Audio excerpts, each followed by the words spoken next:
The front door clicks open, and the first wave of cinnamon-scented warmth rolls over me, as if the house itself is welcoming me back with a soft, knowing hug.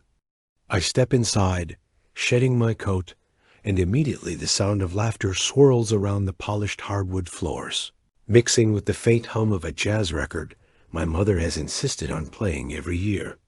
Everything looks picture-perfect. The golden centerpiece on the dining table, the delicate flicker of candlelight reflecting on crystal glasses, the kind of holiday glow that makes a photographer jealous. But beneath the veneer, I feel it the taut string of tension, like a violin waiting for the bow. Finally, my father exclaims, his voice brimming with practiced cheer, as he pulls me into a hug that's slightly too tight, almost desperate. He doesn't notice, or maybe chooses not to notice, the way my sister smirks from the kitchen doorway, her posture rigid, calculating, a spark of amusement lighting her eyes. I force a smile, trying to mirror the joy in the room. But every smile feels like a mask, stretched too thin.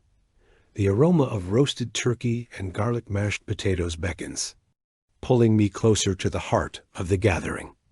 My cousins dart between rooms, squealing over board games and the occasional embarrassing family anecdote. A chatter is lively, punctuated by clinking glasses and exclamations of gratitude.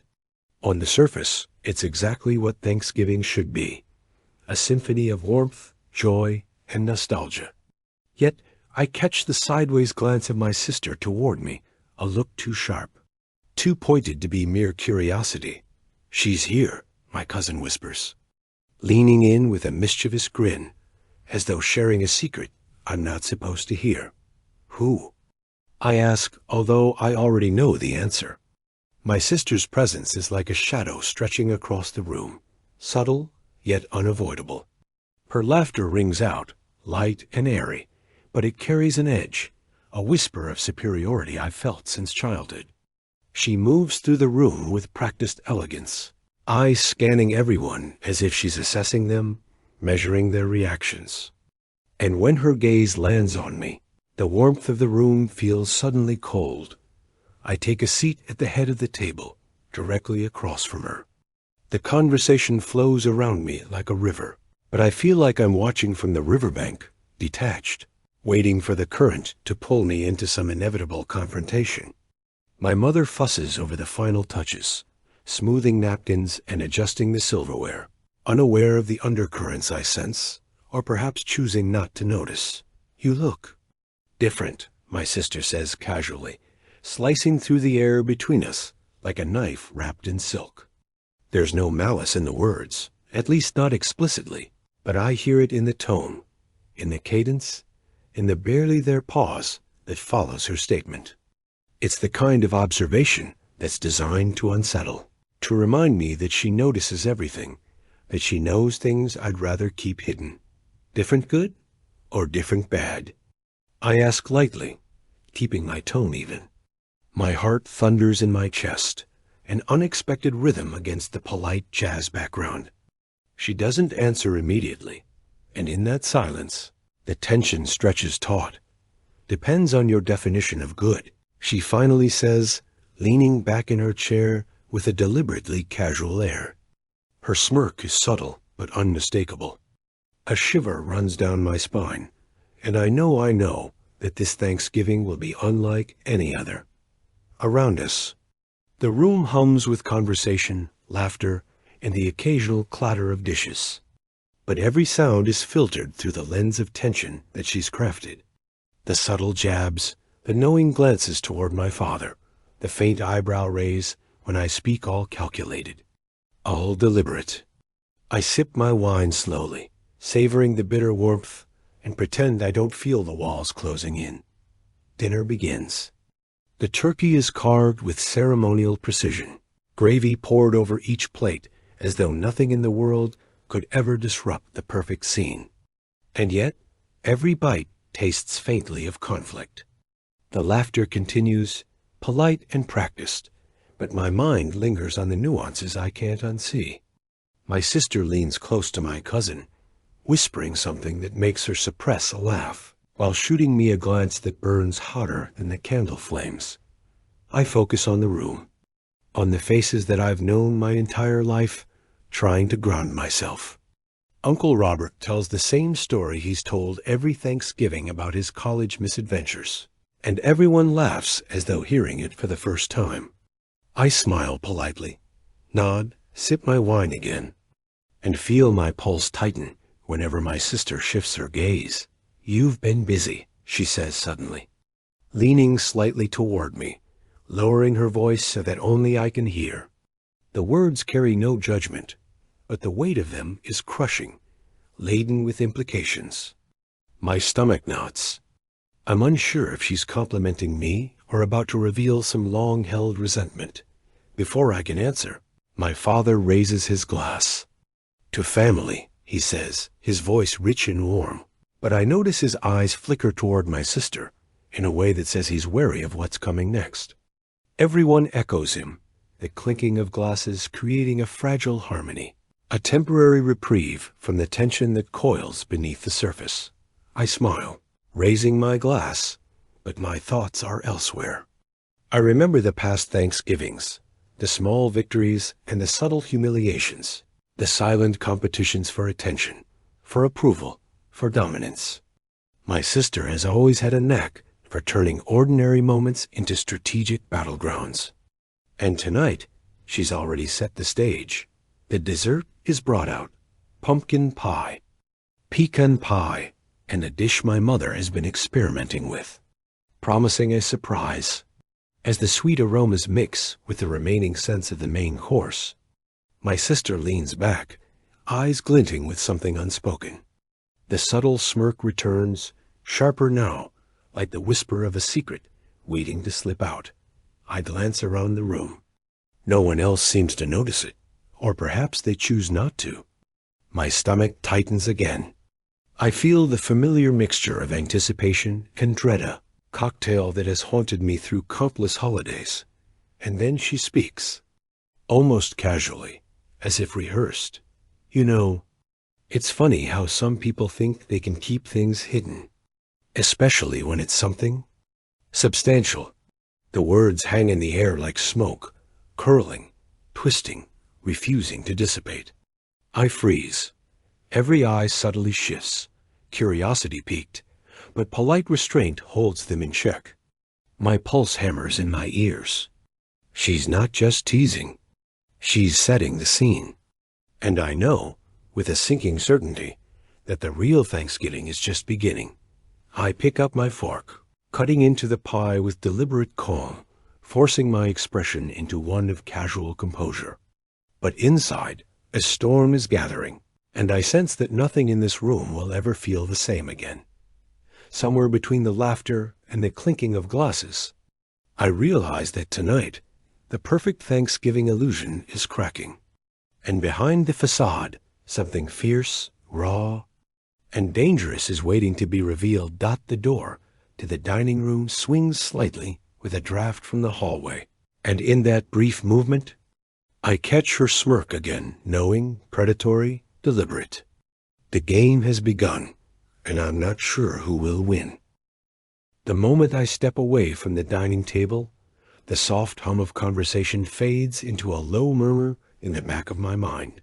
My sister is there, leaning against the doorway, arms crossed, her expression a mask of casual superiority. It's subtle, almost imperceptible if I weren't trained to read her, to feel the weight behind her gaze. She tilts her head, that faint smirk playing on her lips, and I know the game has already begun. "You've changed," she says, voice light, teasing, but there's an edge. It's the kind of observation that could be innocuous, yet it carries the unspoken weight of judgment, a reminder of things past. I arch an eyebrow, sipping my wine as if her words are just another seasoning to the evening. But inside, a storm is brewing.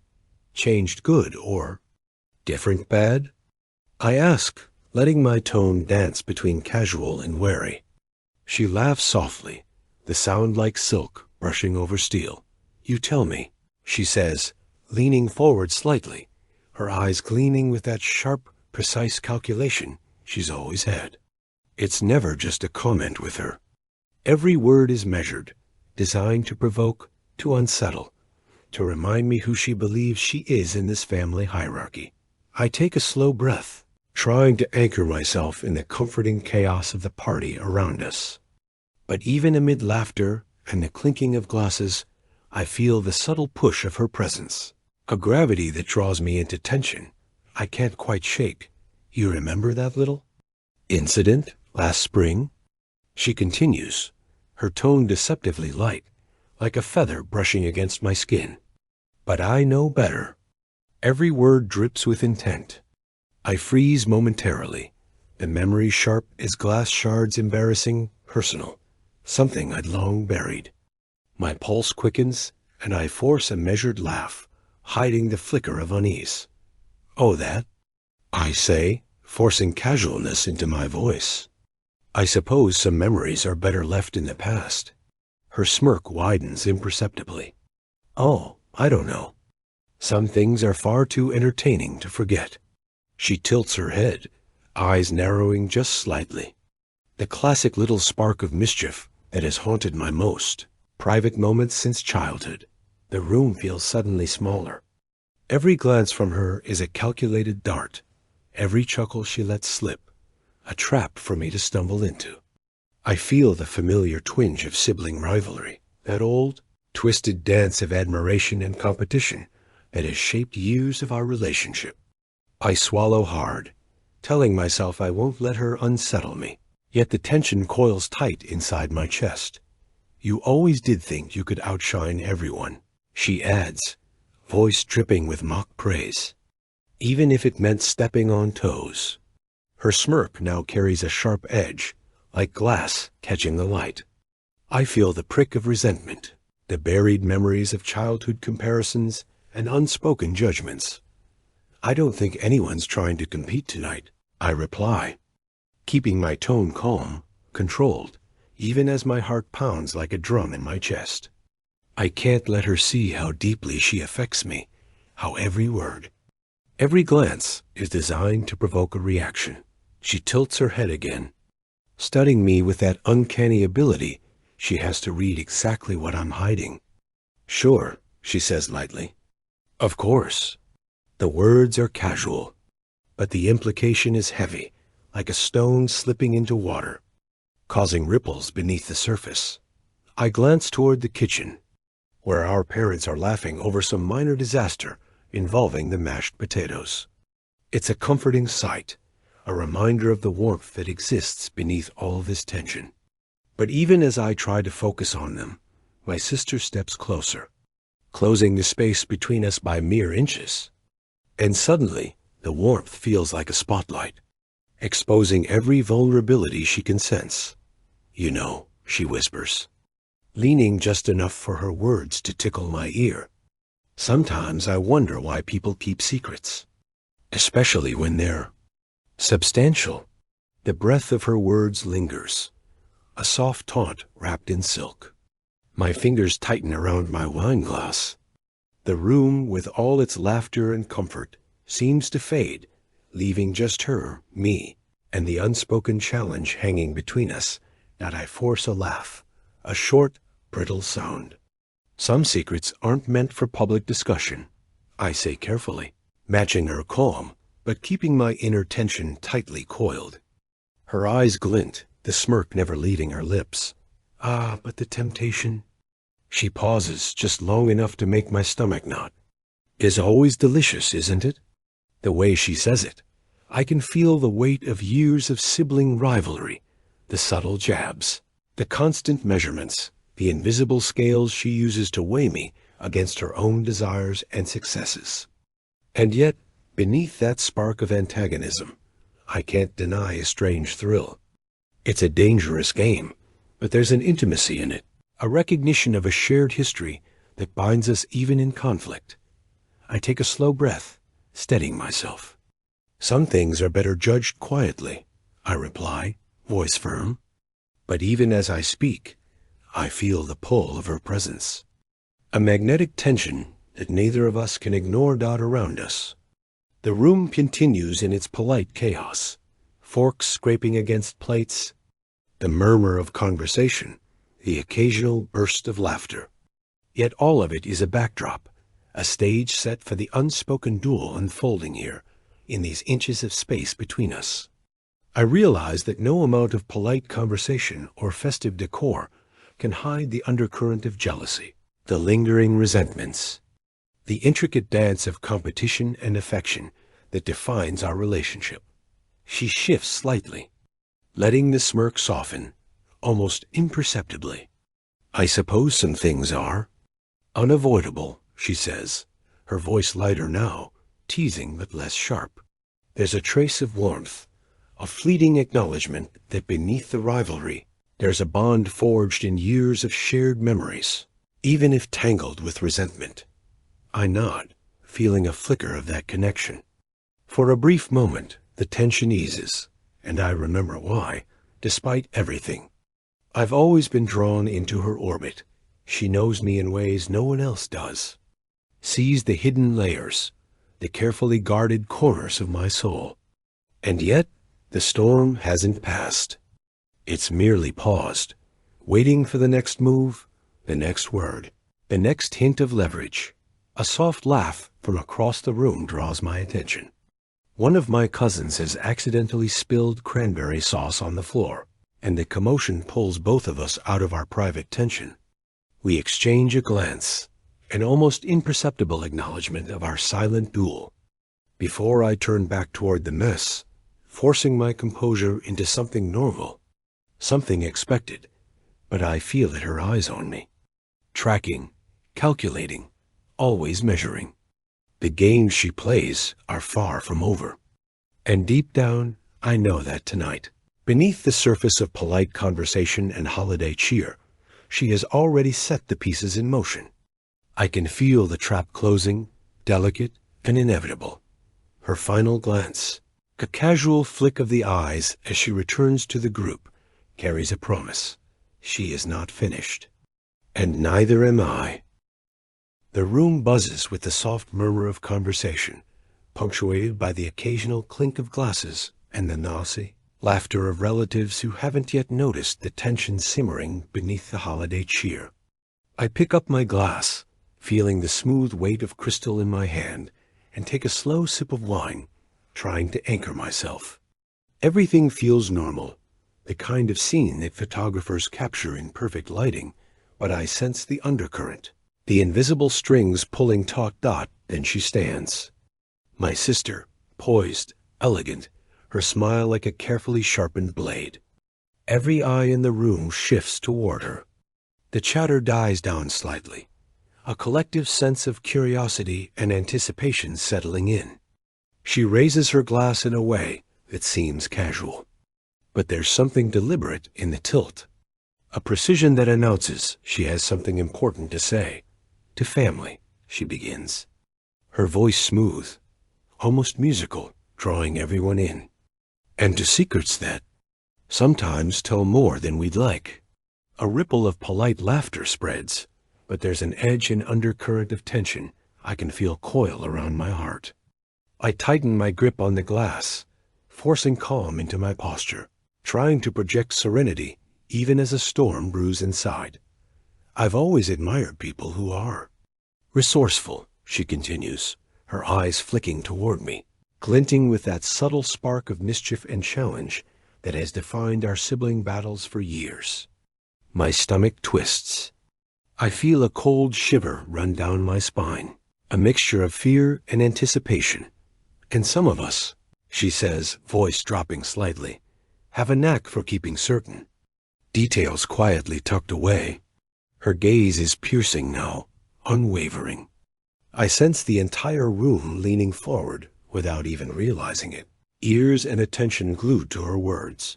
Then she says it, the words that make my chest constrict and my pulse spike. Like a certain fortune someone in this very room has amassed $8.6 million, to be exact. Time freezes. The clinking of glasses, the laughter, the soft scrape of a chair against the floor, all of it fades into a muffled hum as the room tilts on its axis. I stare at her, shock coursing through me like electricity. My cheeks burn, a fiery flush of humiliation and disbelief. 8.6 million? My father echoes, eyebrows shooting upward, voice cracking slightly from the sudden astonishment. The table is silent now, all eyes drawn toward me. The weight of every stare is suffocating, like 1,000 invisible fingers pressing against my chest. I can feel my sister's smirk, that delicate, dangerous curve of lips that promises she's enjoying every second of this. Yes, she says, almost casually, and it seems no one knew except me. Her words cut sharper than any knife I've ever felt. I struggle to speak, but the words catch in my throat. Humiliation, anger, pride, and disbelief swirl into a whirlwind that makes my vision blur slightly. Why would you? I manage, my voice tight, strained, almost foreign in its vulnerability. She shrugs, innocently, like she's merely stating a fact. Why keep a secret when the truth is far more entertaining? She tilts her head, allowing the room to drink in the drama, to savor the reveal like it's a fine wine. The room reacts in a chaotic mix of awe and discomfort. Cousins whisper to each other, eyes wide. Aunt Marianne adjusts her glasses, her mouth forming a silent O of astonishment. Even my father looks unsettled, shifting in his chair, as though the very air around him has changed. I feel a surge of rage, hot and raw, but I temper it with careful control. I cannot let her see the way her words cut, cannot allow my pride to crumble so easily in front of the entire family. Yet my hands shake slightly, betraying the tension I am otherwise keeping at bay. You've been hiding this? My younger cousin whispers, leaning toward my sister, curiosity glittering in their eyes. All this time? Yes, my sister says smoothly, lifting her glass again in a subtle gesture of triumph. And now everyone knows. She glances at me, eyes bright with mischief, satisfaction radiating in every line of her posture. I set my glass down slowly, deliberately, letting the weight of silence fill the gap. It's not about hiding, I say, each word measured and precise. It's about privacy, and sometimes about protecting the ones you love from judgment. The tremor in my voice is faint, almost imperceptible, but it carries more heat than I intended. She raises an eyebrow, the smirk softening just enough to appear thoughtful. Ah, yes, protecting others. Always noble, always discreet. The sarcasm drips gently from the edges of her tone, a subtle caress of mockery that stings sharper than a slapdot my father exhales. A slow, deliberate sound, as if trying to steady the room. Let's remember this is a family gathering, he says carefully, though I can see his eyes flicking toward my sister, wary. No need to turn secrets into spectacles. She nods, innocent as ever. Of course, Dad, just stating the facts.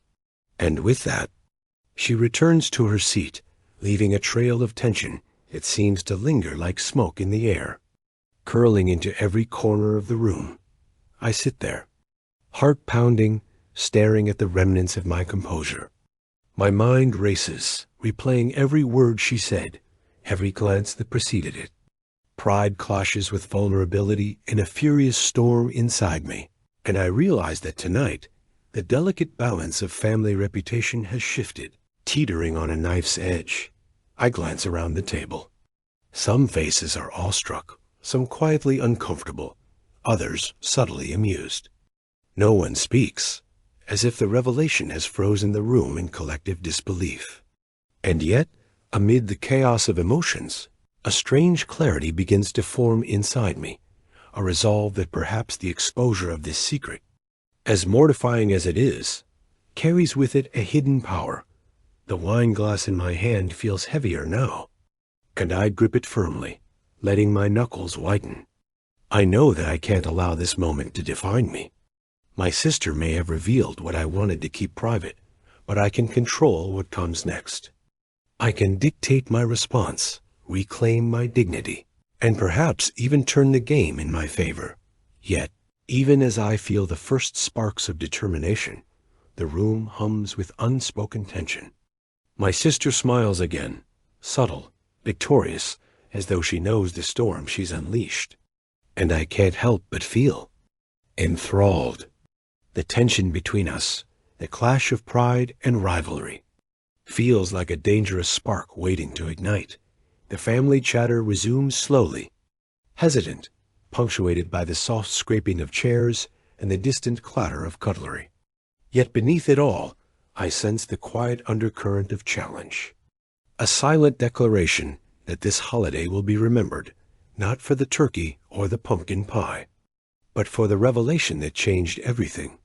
I breathe deeply, centering myself, but my pulse races. The embarrassment still stings, but beneath it simmers a resolve as sharp as steel. My sister thinks she has the upper hand. Perhaps she does. For now, but I know, deep down, that the game has only just begun. And when the time comes, she will not be the only one making moves. The clatter of forks and low hum of polite conversation fades as I step into the hallway, leaving the dining room's warmth and chaos behind.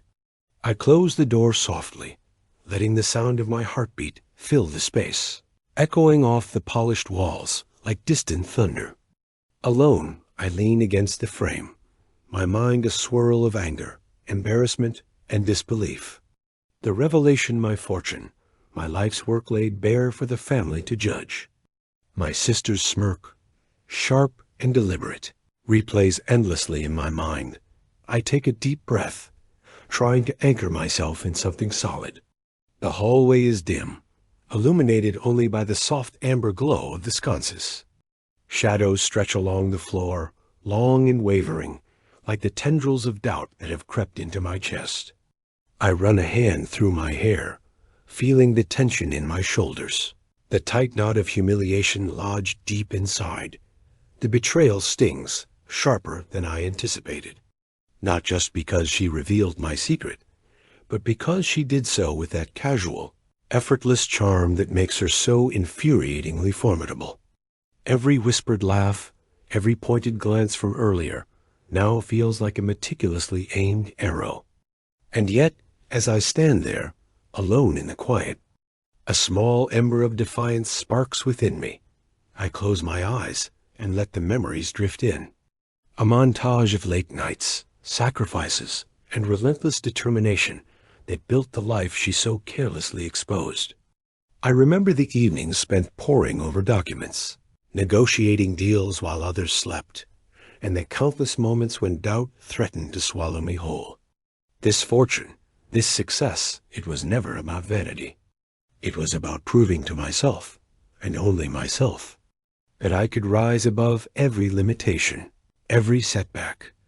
A shiver runs down my spine as I realize the truth. The humiliation I feel is intertwined with a deeper pride.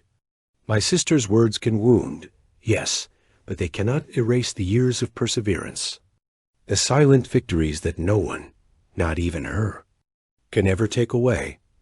I pace slowly, each step measured, grounding myself in the rhythm of the hardwood beneath my feet. The hallway feels like a sanctuary, a space where I can breathe freely, think clearly, and reclaim control over my emotions. My fingers brush the polished railing as I walk, grounding myself with its cold solidity, reminding me that I am more than a fortune, more than her smirk, more than this moment of exposure. Why does she always have to? I murmur to no one, voice low, fragmented. Why does it have to be like this? The words hang in the air, unanswered. I know the answer. Deep down, it's always been about power, about control, about shaping the narrative before anyone else can. And yet, even knowing that doesn't soften the sting. I press my hand to my chest, feeling the rapid pulse beneath my fingers, the erratic beat of humiliation and rising anger. A mental image forms my sister at the center of the room, every family member's eyes locked on her words, every whispered judgment absorbed and magnified in silence. The thought makes my stomach churn, Yet beneath it, determination hardens like steel. I lean against the wall, closing my eyes, and let the quiet consume me. The storm of emotions inside betrayal, shame, pride, rage begins to settle, each one finding its place in a delicate balance. I realize that my response cannot be rash. It must be precise, measured, a reflection not only of my intellect, but of the resilience I've cultivated through years of challenges. A soft sigh escapes me, the release of tension I didn't know I was holding. I remember my mother's voice, warm and steady. Strength isn't always loud. Sometimes it's quiet. Sometimes it's knowing when to act and when to wait. Her words resonate now, echoing through the quiet hall like a mantra. Strength, I realize, is not in lashing out. It is in holding firm, in acknowledging pain without letting it define me, in plotting my next move with clarity rather than fury. I take a slow breath and let it out, feeling a flicker of calm wash over me. The anger remains, yes, but it is sharpened, refined into something constructive rather than destructive. I know that the next step is crucial. How I handle the aftermath of this revelation will define not only this Thanksgiving, but the balance of power within the family. I glance toward the end of the hallway, where the faint light of the living room spills in. I can hear the soft murmur of conversation, the occasional clatter of a dish, but now it feels distant, almost irrelevant. The world continues, unaware that I am recalibrating, preparing, gathering the strength I need. A sudden sound catches my attention, a faint laugh, carried from the dining room, light and careless. My sister. I feel a twinge of irritation, but it is quickly replaced by clarity. Her laughter is her armor, her weapon, but it is not my defeat. I have survived worse, built more than she can comprehend. I am ready to reclaim my narrative. I reach for my phone on the console, scrolling through a list of reminders, contacts, and notes. Every project, every achievement, every carefully orchestrated plan is a testament to the life I've built, my fortress against humiliation, my proof of resilience. The knowledge that she has exposed a fragment of my world does not diminish its foundation. If anything, it strengthens my resolve. I pause by the mirror, catching my reflection in the polished glass. The face staring back is flushed with emotion, eyes bright with a mix of vulnerability and determination. I study it closely, tracing the line of my jaw, the curve of my lips, the subtle tension around my eyes. This is the face that has endured whispers, judgments, and setbacks. This is the face that will respond, not with panic or regret, but with strategy, composure, and quiet power. For the first time since the toast, I smile, not a timid, uncertain smile, but one of quiet certainty. I know who I am. I know my worth. I know the strength that lies beneath the storm she has stirred. I take one last deep breath, letting it fill me completely, and step toward the doorway. The noise of the family returns, louder now, tinged with curiosity and lingering tension. My fingers brush the doorframe as I pause, a deliberate pause, feeling the electricity of anticipation. This is my moment, not just to respond, but to rise above. The storm within me has not passed. It has only transformed. And as I step back into the light, I feel the quiet promise of reclamation, a simmering power of hidden strength ready to be unleashed. Tonight is far from over. The evening sky is painted in bruised shades of orange and violet when Ion steps out of the car, his chest tightening with every breath. The ocean wind carries the scent of salt and something familiar, her perfume. He follows it instinctively. His footsteps echoing against the marble steps of her Villa d'Adalena stands on the balcony, her silhouette carved against the dying light. Her hair whips around her face, untamed and radiant, like the storm brewing between them. For a moment, he just watches, remembering every laugh, every fight, every promise they made before pride tore them apart. When she finally turns, her eyes meet his, sharp, wounded, but still burning with something dangerous. "So? You decided to come," she says, her voice laced with restrained fury. "After disappearing for 6 months, you just show up like nothing happened?" Ayan exhales, his voice low. "I didn't disappear. You told me to leave. I told you to fight for me." Her words hit like a slap, trembling in the air. "But you walked away like it was easy." The silence that follows is heavy, thick with memories of what could have been. He takes a step closer, his jaw tightening. "Do you think it was easy watching you fall apart because of me? Every night I wanted to come back, but I knew I'd only hurt you more." Her laughter is bitter, cracked. "You think staying away fixed anything? You broke something that distance couldn't mend." Ayan runs a hand through his hair, struggling for control. "I thought I was giving you space. You were giving me absence," she snaps. "And there's a difference." The wind howls around them, rattling the balcony railing. Between the gusts, her tears glimmer in the dying light. He moves forward, close enough to see the trembling of her lips. "Elena, I came back because I couldn't breathe without you. Not a day passed that I didn't." "Don't," she interrupts sharply, stepping back. "Don't say you missed me. Not when you were the one who left." Ayan's voice softens. "You told me to." Her chest rises and falls rapidly. "I told you to stay if you loved me." And there it is, the confession buried under months of silence. Her voice breaks halfway through, a trembling whisper of what's left of her pride. Ayan's throat tightens. "I did love you. I still do." She freezes. The air between them vibrates, the world shrinking until it's just two hearts colliding in the quiet storm of dusk. "Then why didn't you fight harder?" she asks, barely audible. He looks at her, eyes heavy with guilt.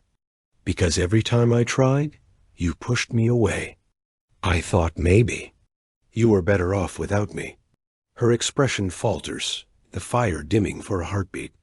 "You fool," she murmurs, tears spilling freely now. "I was trying to see if you'd stay, even when I made it hard to."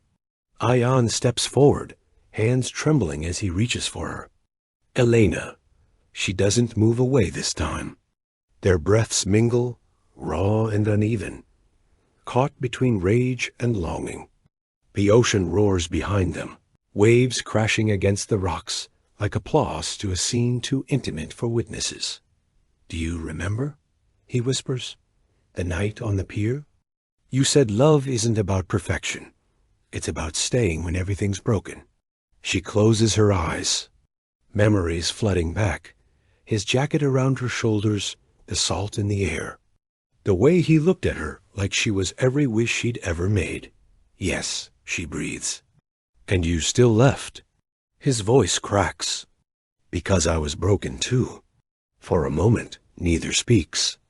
The wind, the ocean, and the distant hum of city lights fill the silence between them. Then Elena turns, gripping the railing with white-knuckled hands. "You think saying all this changes anything? You think love erases the pain?" He moves beside her, his gaze fixed on the horizon. "No, but it's all I have left to give." Her breath catches, not from anger this time, but the quiet ache of someone who still cares too much. "You always do this," she whispers. "You come back just when I start to forget you." "I don't mean to," he replies softly. "I just can't seem to stay away." She looks at him then, really looks at him. The exhaustion beneath his eyes, the regret woven through every line of his face. Something inside her softens, though she tries to hide it. "You shouldn't have come back," she says weakly. "I know," he answers. "But I had to." Their eyes lock again, and for the first time, there's no pretense. Just two souls laid bare. "Tell me," she says quietly, "if I asked you to leave again, would you?" Ayan hesitates. If that's what you want. She shakes her head, tears sliding down her cheeks. That's not what I asked. He swallows hard, his heart pounding. Then no, not this time. The confession hangs between them like fire, dangerous, consuming, inevitable. Elena takes a step forward, until her chest grazes his. Then don't just say it, she whispers. Prove it. He doesn't ask how. He just cups her face, his thumb tracing the edge of her jaw, the warmth of her skin grounding him. You don't know how long I've waited to hear you say that. Her eyes flutter shut. Then stop waiting. The distance between them collapses. The kiss is not gentle. It's desperate, messy, charged with every unsaid word. For a moment, the world falls away, the anger, the distance, the ache, and all that remains is the echo of two hearts remembering how to beat together. But as the kiss deepens, something shifts. Elena pulls away, breathless, confusion clouding her expression. This doesn't fix us, she whispers. I know, Ion murmurs. But it's a start. She turns her face away, torn between wanting him and wanting to protect herself. You can't just walk in and out of my life when it suits you, Ion. He flinches, guilt flashing in his eyes. I'm not walking away this time. I promise. She studies him, searching for sincerity, for proof that this isn't another temporary moment of weakness. Promises don't mean much after they're broken. Then let me rebuild them, he says firmly. One truth at a time. The wind picks up, carrying their words out to the restless sea. The tension between them is no longer anger. It's something deeper, rawer, like the space between lightning and thunder. Elena finally exhales, her voice trembling. You don't make things easy, you know. He almost smiles. Neither do you. For the first time in months, she lets out a quiet laugh, fragile but real. The storm outside begins to ease, the waves softening under the pale wash of moonlight. Yet the air still hums with unspoken things, with everything they've said and everything they still can't. She looks out toward the sea, her expression unreadable. If we do this again, it has to be different. He nods. It will be. Promise me, she whispers. I swear. A long silence stretches, tender and uncertain. Then, from somewhere inside the house, her phone vibrates on the table. She glances back. The screen glows with a name that makes her eyes flicker in panic.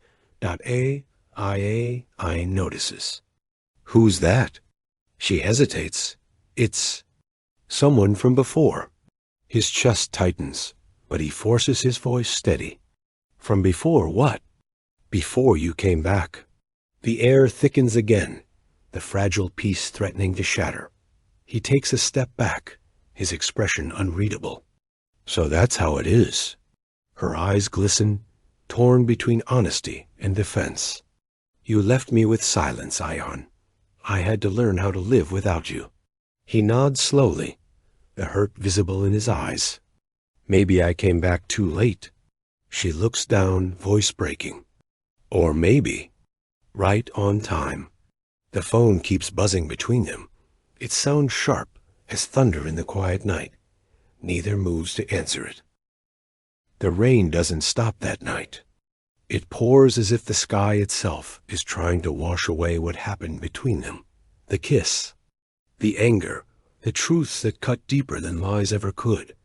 Elena sits on the edge of the couch, her phone still silent after that call. The name that flashed on the screen, Daniel, lingers in the air between her and Ion like an unspoken accusation. Ayya stands near the window, staring into the storm. His reflection looks older, sharper. The man who once believed love could fix everything now wears doubt like a second skin. He finally speaks, voice low and rough. You could have answered it. I didn't need to, she replies, her tone steady, but her eyes betray her. You already drew your conclusions. He turns to face her. You said he was someone from before. She nods slowly. He helped me when you weren't here. When everything fell apart. The words sting more than she intends them to. Helped you, Ion repeats, each syllable laced with bitterness. That's what we're calling it now? Her jaw tightens. Don't make it sound dirty. It wasn't like that. Then what was it, Elena? Because I can't tell if you're trying to punish me or protect me.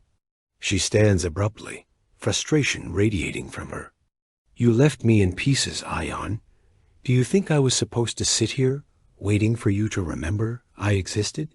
He flinches, the pain of her words evident, but he doesn't look away.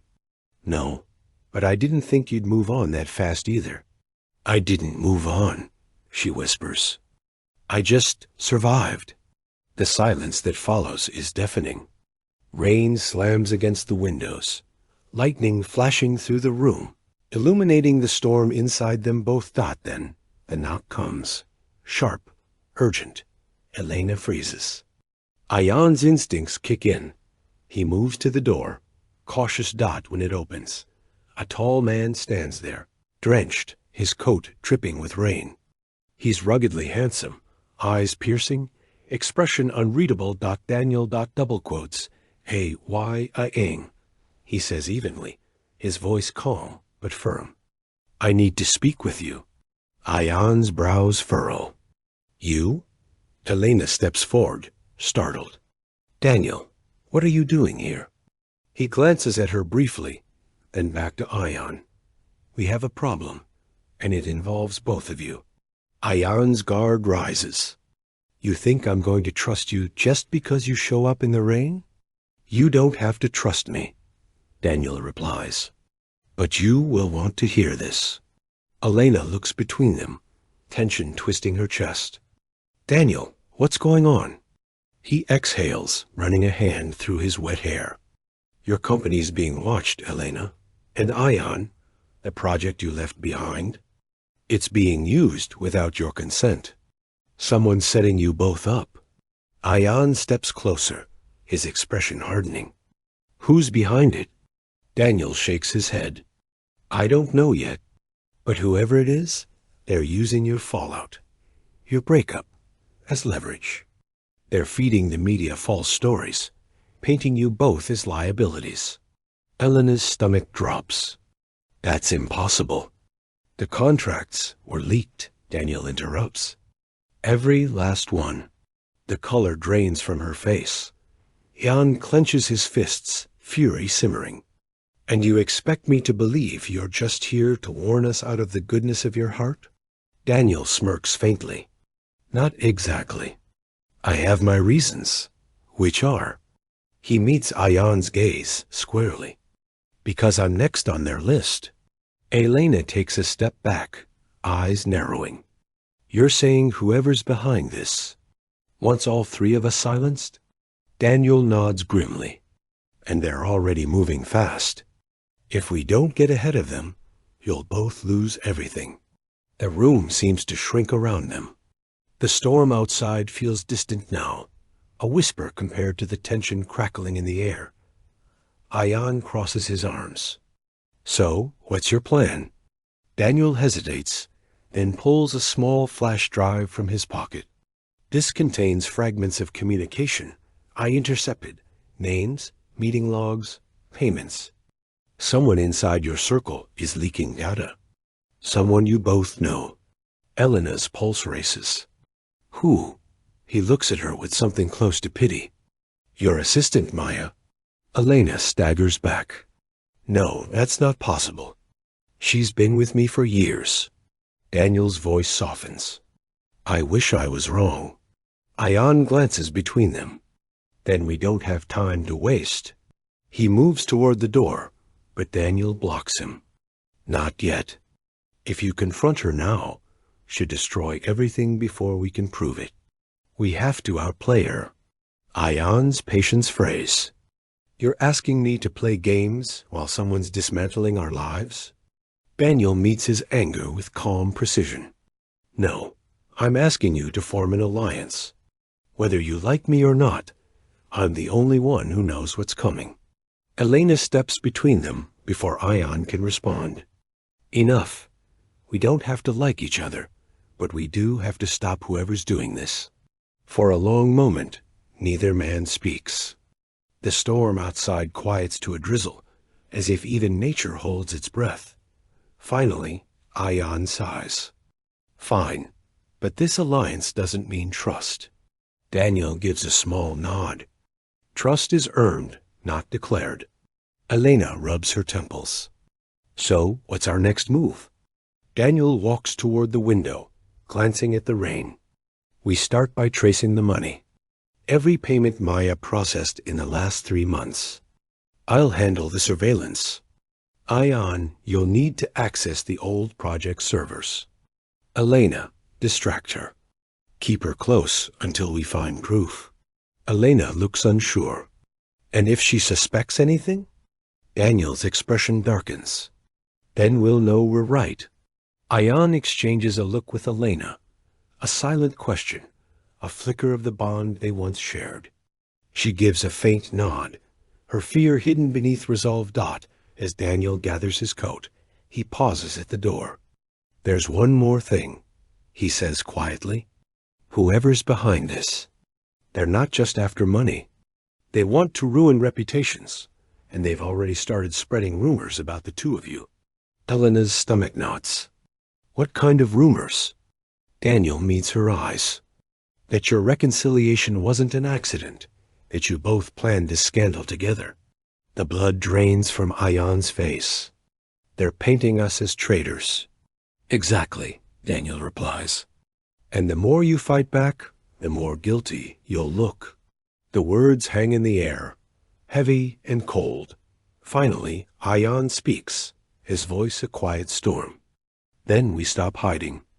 If they want a story, we'll give them one they can't control. Elena's heart races. Ion, but he's already walking toward her, determination blazing in his eyes. You wanted me to fight for you, didn't you? Maybe this is how it starts. She looks at him, at the fire, the defiance, and for the first time, hope flickers beneath the fear. Daniel watches silently, the faintest trace of a smile on his lips. Looks like the storm's just beginning, he murmurs. Outside, thunder rumbles again, distant but powerful, a warning and a promise all at once. The room hums with conversation, laughter, and the clinking of glasses, but I feel an almost electric calm within me. Every sense is heightened, the soft glow of candlelight catching the edges of the crystal centerpiece, the delicate aroma of roasted turkey mingling with the faint scent of my perfume, the subtle shifts of my family members' attention as they settle back into the rhythms of the evening. It is time. Every whispered strategy, every secretive glance with David and Alex has led to this moment. I stand, brushing invisible dust from my dress, feeling the silk against my skin, and I raise my glass. The room quiets gradually, the murmur of conversation fading into the soft crackle of the fireplace. Eyes flick toward me, some curious, some skeptical, but all focused. The perfect audience. May I have your attention? I begin, voice steady, rich with an ease I have cultivated deliberately. There's a pause, a collective inhale, as the weight of expectation settles like a tangible presence. I glance toward my sister, who sits upright, posture impeccable, a smug glint in her eyes. The tension is palpable, the electric charge of anticipation curling around us both like an invisible thread. I'd like to offer a toast. I continue, raising my glass slightly. Thanksgiving has always been a time of gratitude, reflection, and honesty. I allow the word to linger, tasting its weight. Heads tilt, murmurs pass, and I catch the brief flicker of unease in her eyes. Honesty is a curious thing. I say softly, letting the words glide through the room. It can be revealing, illuminating, sometimes even dangerous. I pause, letting the sentence hang, suspended between the past and the present. Tonight, we've been reminded of that. Her lips pressed together, barely hiding a smirk, that now seems more nervous than confident. She leans slightly forward, eyes narrowing as she senses the subtle shift in control. And yet, I continue, voice low and intimate, drawing the listeners in like a storyteller weaving a spell. Honesty should never be used as a weapon. My gaze slides across the room, briefly meeting each pair of eyes, compelling attention without effort. It should be a mirror, reflecting not just what is, but what could be when courage and truth meet. A faint ripple of murmurs courses through the family, curiosity piqued. I sense their attention, their silent judgment, their unspoken alliances forming in real time. I allow a beat of silence and let my words cut the room like glass. So, I have a truth to share, a truth that I've held close, carefully, patiently. I smile softly, a glimmer of calm power in my expression. A truth that reveals not just fortune, but purpose, foresight, resilience. Eyes widen, glances darting between my sister and me. The smirk falters on her face, replaced by a thin line of uncertainty.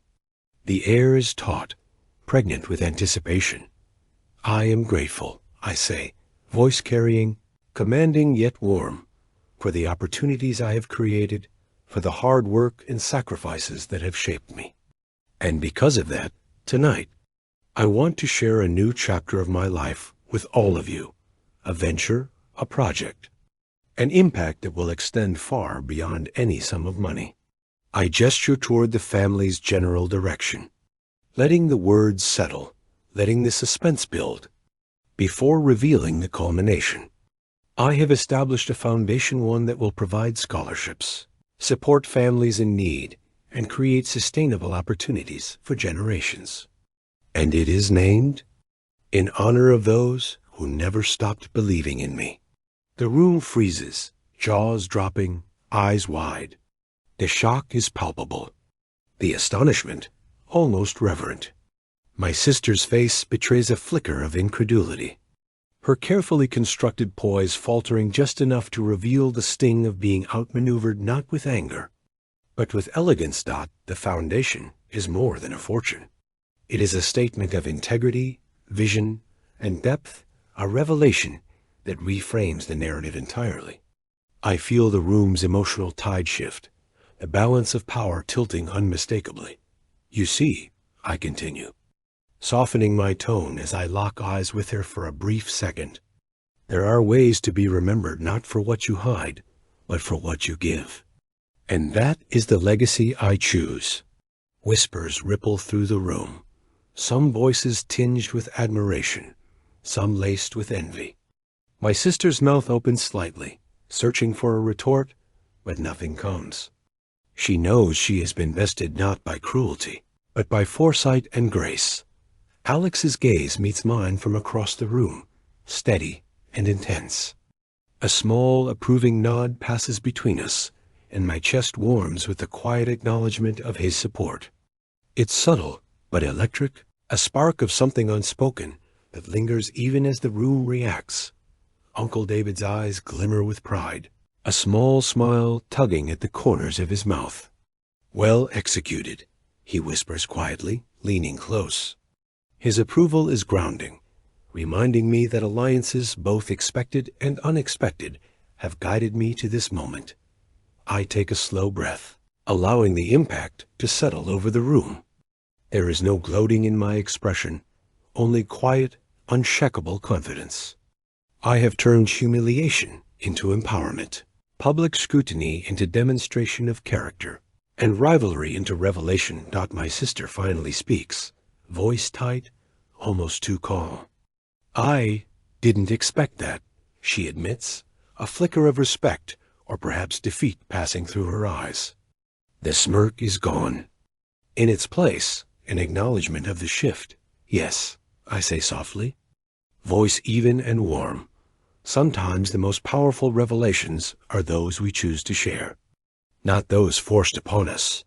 The room exhales collectively, the tension dissolving into a complex mixture of awe, admiration, and silent recalibration.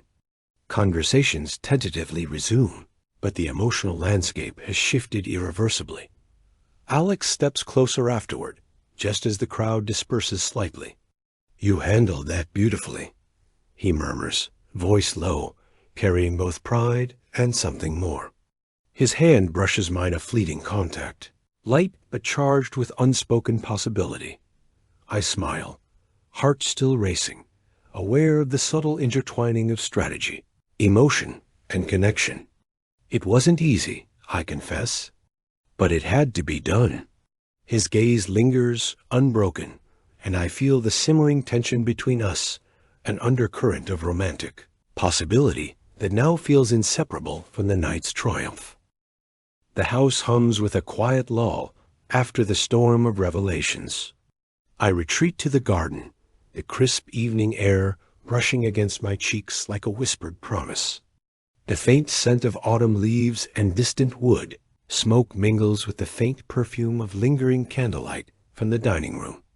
Everything is quieter here, except for the pulse in my chest, a heartbeat that carries the echo of both triumph and vulnerability. I'm not alone.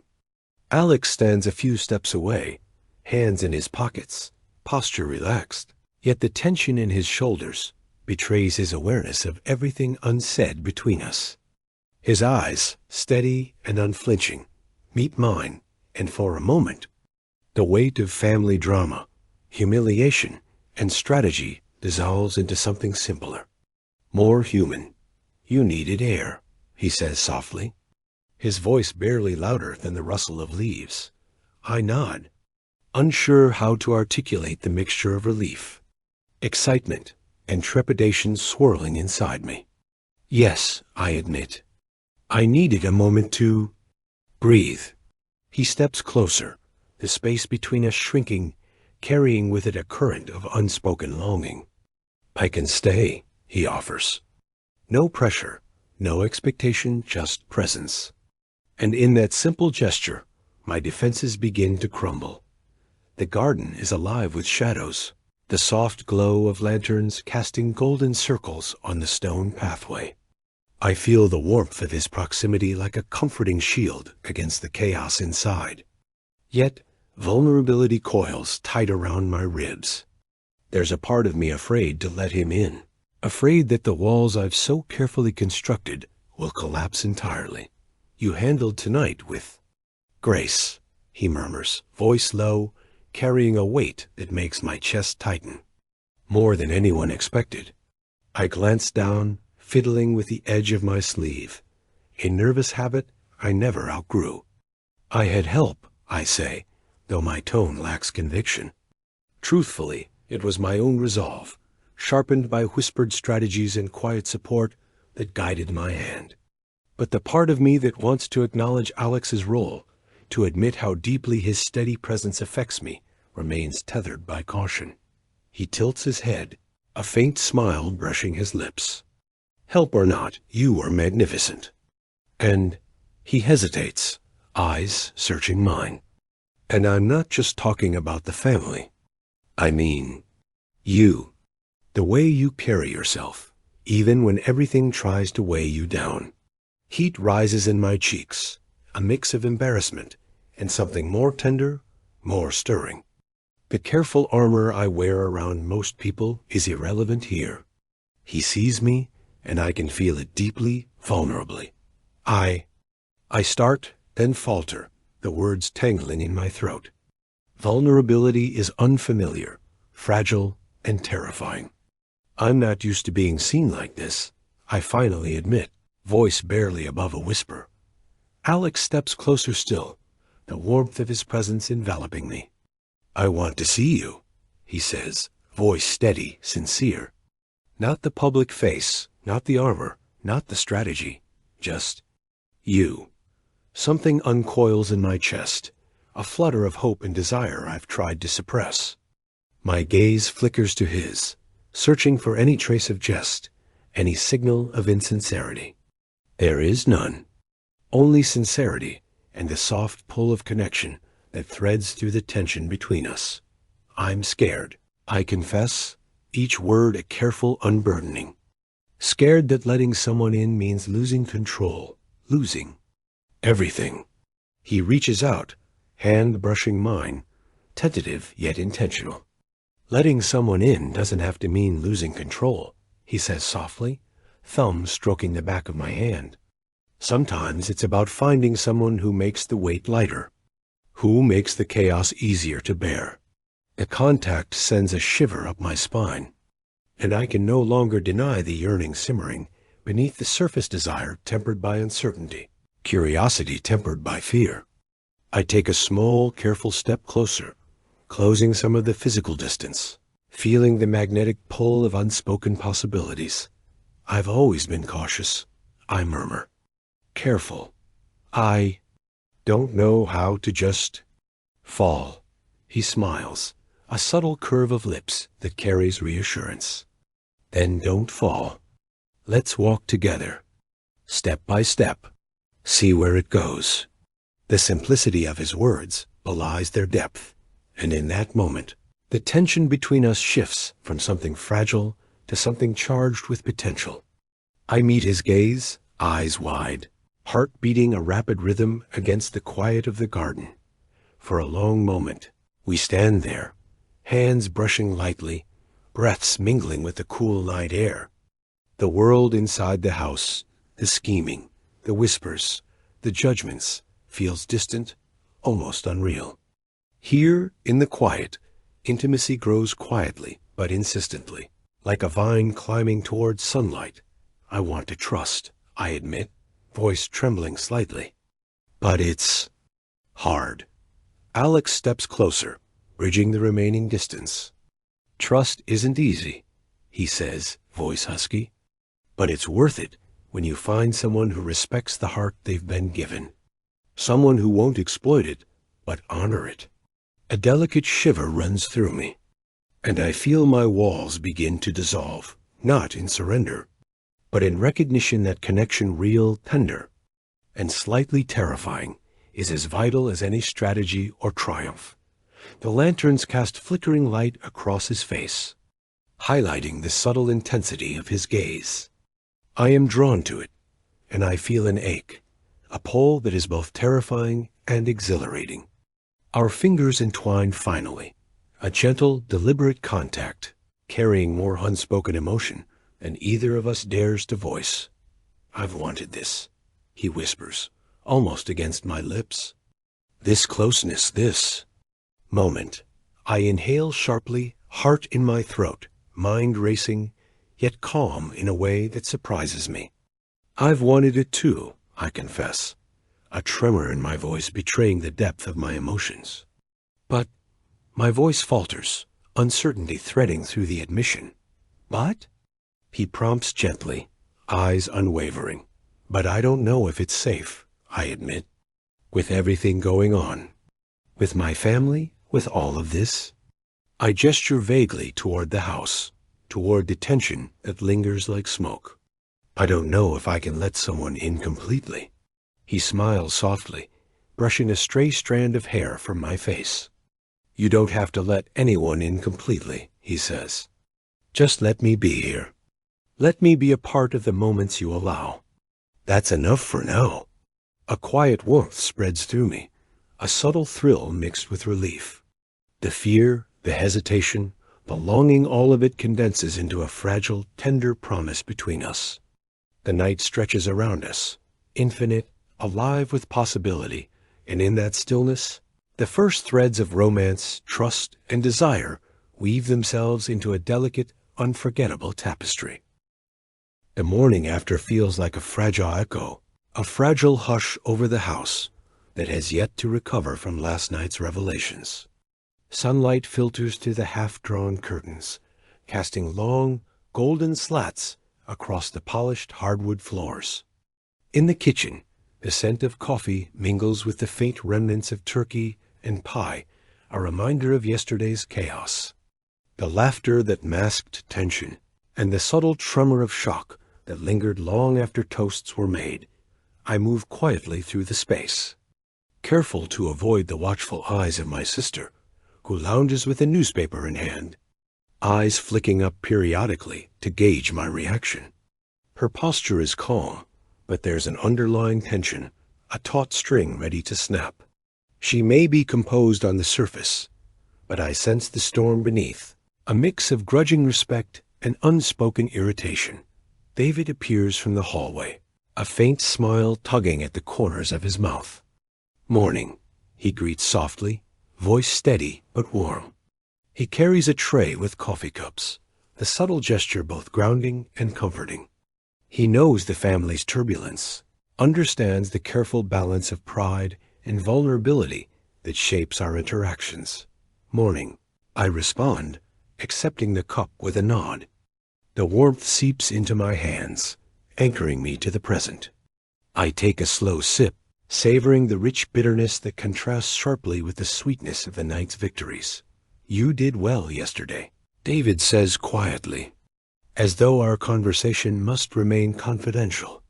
Not just with the reveal, but with everything. The way you held your composure.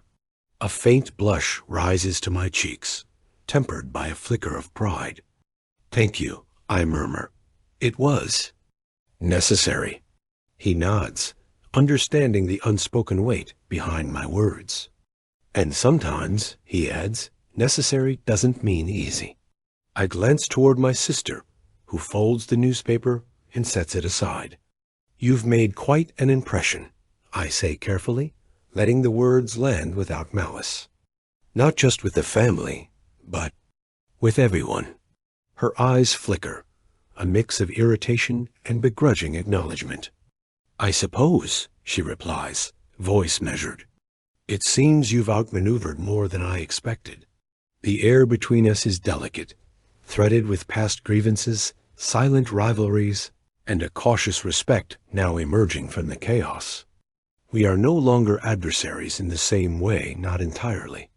The dynamics have shifted, subtly but irrevocably, in ways neither of us can fully articulate. I step outside onto the patio, the crisp morning air rushing my skin like a cleansing balm. The garden is quiet, dewy leaves sparkling in the early sunlight. Alex is already there, leaning casually against the railing, eyes tracing the horizon, yet acutely aware of my presence. "Morning," I say. Voice soft, tentative. He turns, a small smile lighting his face. "Morning," he replies. His gaze lingers on me, steady, searching, and I feel the familiar flutter of tension mingled with desire. Yesterday's victory may have been public, dramatic, and strategic, but this moment, intimate and unspoken, carries its own weight. "You look different this morning," he remarks, tone gentle but teasing. "Not tired exactly, but lighter." I chuckle softly, the sound mingling with the rustle of leaves. "Perhaps a little lighter," I admit, "though there's still work to be done." He steps closer, brushing a stray strand of hair from my face. "You don't always have to carry it alone," he murmurs. The touch is deliberate, tender, grounding me in a way that few things can. "Not your triumphs, not your burdens, not your fears." A shiver runs through me, part fear, part exhilaration. I meet his gaze, and the vulnerability I feel is mirrored in his eyes, trust, patience, and a hint of longing. The garden becomes a sanctuary, a pause between yesterday's storm and tomorrow's uncertainty. Yesterday was intense, I confess, voice trembling slightly despite my calm exterior. "I didn't expect all of that." He smiles faintly, eyes softened with understanding. "Life has a way of delivering surprises," he says. "And sometimes it's the ones we least expect that teach us the most about ourselves." We linger in silence, the gentle rhythm of our breathing filling the space. Every glance, every subtle touch builds layers of intimacy, tender moments that contrast sharply with the drama inside the house. In this quiet, the emotional aftermath of last night's chaos begins to settle, revealing cracks and openings where connections can grow. Back inside, the family gathers in the living room, quieter now, reflective. Conversations are tentative, layered with unspoken acknowledgement of last night's events. My sister sits across from me, her posture more relaxed, though her eyes still hold a flicker of challenge. There is a subtle shift in her demeanor, less confrontation, more consideration, a slow recognition of the power balance that has emerged. I feel the tension ease slightly, the fragile threads of trust beginning to weave themselves anew. Conversations touch on gratitude, humor, even admiration, each word a careful step toward reconciliation. The house, still imbued with echoes of yesterday's upheaval, begins to breathe again, cautiously, but with promise. David approaches again, resting a hand lightly on my shoulder. "You've set something in motion," he murmurs. "Not just with the family, but with yourself. Remember that." I nod, absorbing the reassurance, the quiet acknowledgement of growth that has taken place amidst chaos. I am reminded that the aftermath of revelation is never instantaneous. It unfolds slowly, delicately, in moments of reflection, conversation, and subtle connection. As the day stretches forward, the air between Alex and me remains charged with unspoken possibilities. Every touch, every glance, and every pause in our conversation carries weight, blending trust, desire, and hope into a quiet, simmering romance. I am aware of the risks, emotional, relational, and familial, but for the first time, they seem surmountable. The house is quiet now, bathed in the soft glow of twilight. The final dishes have been cleared, laughter has faded, and the echoes of last night's storm have softened into memory. Outside, the sky is a gradient of warm pinks and fading golds, each hue reflecting the gentle ease settling over the household. For the first time since the Thanksgiving chaos, I feel a sense of equilibrium, a fragile, precious balance between triumph and tenderness. I sit near the window, the cool glass under my fingertips, and watch the leaves flutter in the evening breeze. Each motion seems deliberate, slow, like a meditation on change, resilience, and the passing of burdens. David joins me quietly, carrying 2 mugs of tea. The aroma of chamomile is soothing, and the gesture alone is grounding, reminding me of the intimacy we've cultivated in the shadows of family drama. "You look peaceful," he observes, voice low but warm. His presence, calm and steady, has been a tether through the storm, like someone who's finally ready to move forward. I offer a small, reflective smile. "I think I am," I admit.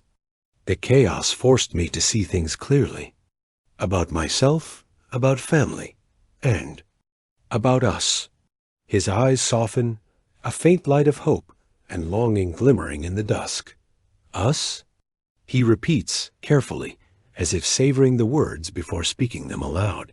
"Yes," I say, finally meeting his gaze. "Us." There is no hesitation, no fear. Only recognition that what's been building between us care, desire. Trust deserves more than quiet glances and restrained gestures. David steps closer. A slow, deliberate movement that carries both reassurance and intention. His hand brushes mine, a light contact that sends a ripple of warmth up my arm. "I've been waiting for this," he murmurs. Eyes searching mine for permission, for mutual longing, for a shared vulnerability. I nod slightly, letting the moment stretch, savoring the tension dissolving into connection. He leans in, and our lips meet in a gentle, lingering kiss. There's no rush, no urgency, only the quiet, cinematic culmination of emotions that have been simmering beneath the surface for weeks. The world narrows to this one shared heartbeat, a tangible declaration that love can grow, even amidst turmoil. As we pull back, our foreheads resting together, I feel a renewed sense of purpose, not just in our relationship, but in my life as a whole. The family conflicts, the jealousies, the revelations, they have all carved a clearer path forward, leaving me stronger, more centered, more certain. Inside the house, the family dynamics are shifting subtly but unmistakably. My sister, once poised for rivalry, approaches with a tentative smile. "I wanted to say," she begins, her tone uncharacteristically soft, "that yesterday was unexpected. And maybe I underestimated you." I meet her gaze evenly, a warmth threading through the firmness of my stance. "Thank you," I reply. "I think we've both learned a lot."